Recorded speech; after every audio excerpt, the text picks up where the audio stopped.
siang teman-teman semua. Ya. Bagaimana nih kabarnya? Baik. Semoga selalu baik dan sehat ya. Iya.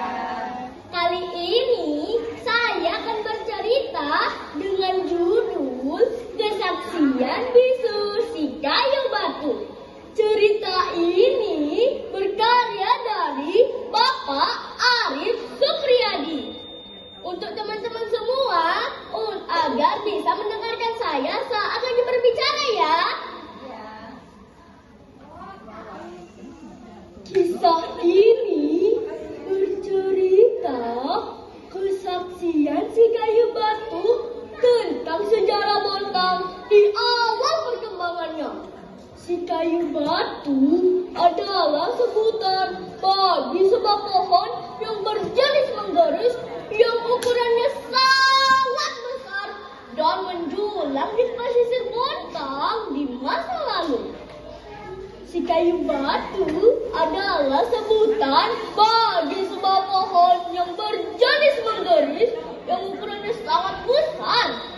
Dan si kayu batu tumbuh di tikungan rawa indah arah menuju pelabuhan Tanjung Laut. Karena ukurannya yang sangat besar, menjulang dan rindang, si kayu batu dijadikan navigator alam oleh para nelayan maupun kapal yang hendak berlabuh. Kala itu, Bontang terkenal akan banyaknya hasil sumber daya ikan. Coba bayangkan, nelayan Bontang sering mendapat balat. Teman-teman tahu nggak apa itu balat?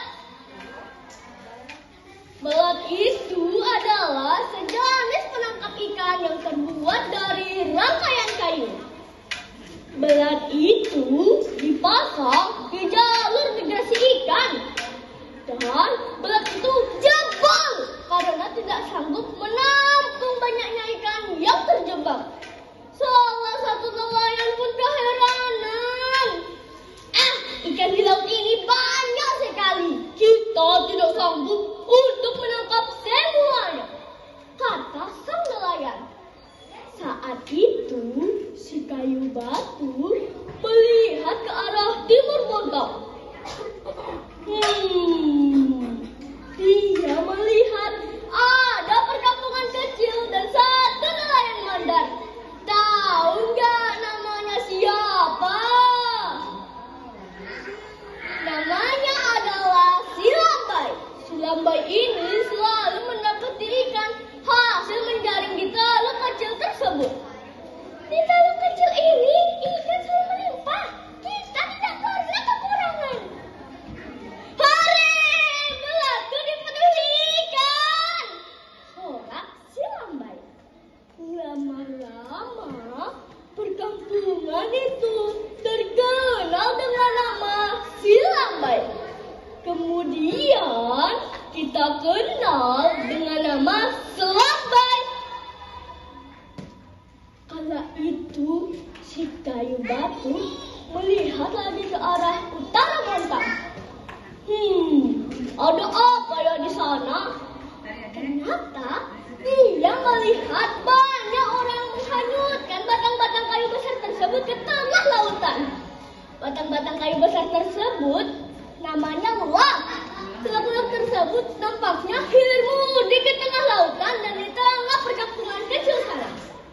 Ternyata lelak tersebut milik tuan Jepang yang sering datang ke perkampungan kecil di sana. Lama-lama perkampungan itu terkenal dengan nama Lak Tuan, dari kata lak milik tuan. Si kayu batu melihat lagi ke arah barat Bontang. Dia melihat hamparan ribuan pohon aren. Pohonnya cukup tinggi dan berbuah matang. Pohon aren ini cukup banyak ya. Warga-warga di sana sering menyedap air aren untuk dijadikan gula. Bagaimana dengan pohon aren ini kita jadikan gula? Pasti rasanya manis sekali.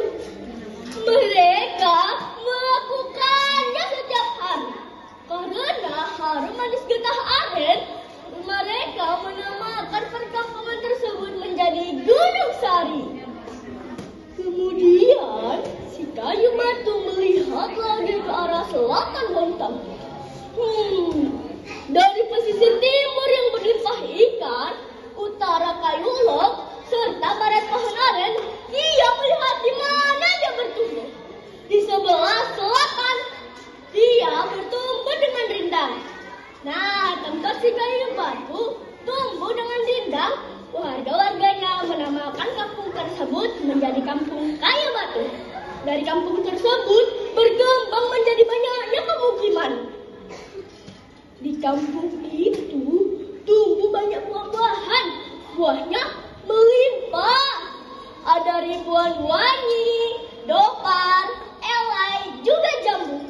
Saking banyaknya, mereka kewalahan untuk menangkap semua buah-buahannya. Mereka membiarkan buah-buahannya berjatuhan berserakan. Karena warga suku Mamujang Tikal menamakan tempat tersebut menjadi Marabas. Tahu nggak artinya apa? Marabas yang berarti berguguran. Mereka menyebut Marabas menjadi Berbas hingga sekarang. Nah, cerita si Kayu Batu tentang Bontang yang melimpah ikan, kayu lok maupun pohon aren nyatanya tidak berlangsung lama. Seiring banyaknya pendatang, kekayaan alam Bontang menjadi berkurang. Di lautan, nelayan Bontang sering menggunakan bom dan racun untuk mencari ikan. Bagaimana kita menggunakan bom dan racun saja lebih cepat? Akibatnya ikan menjadi berkurang dan merusak ekosistem laut. Di daratan, mereka menebang perhutanan dan perkebunan aren. Hingga akhirnya mereka menebang si Kayu Batu.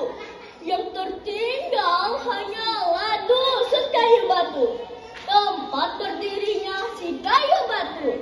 Namun karena warga dusun kampung Kayu Batu dianggap keras kepala dan susah diajak berbicara, dusun tersebut diganti namanya menjadi dusun Pelabuhan, ada di Tanjung Laut.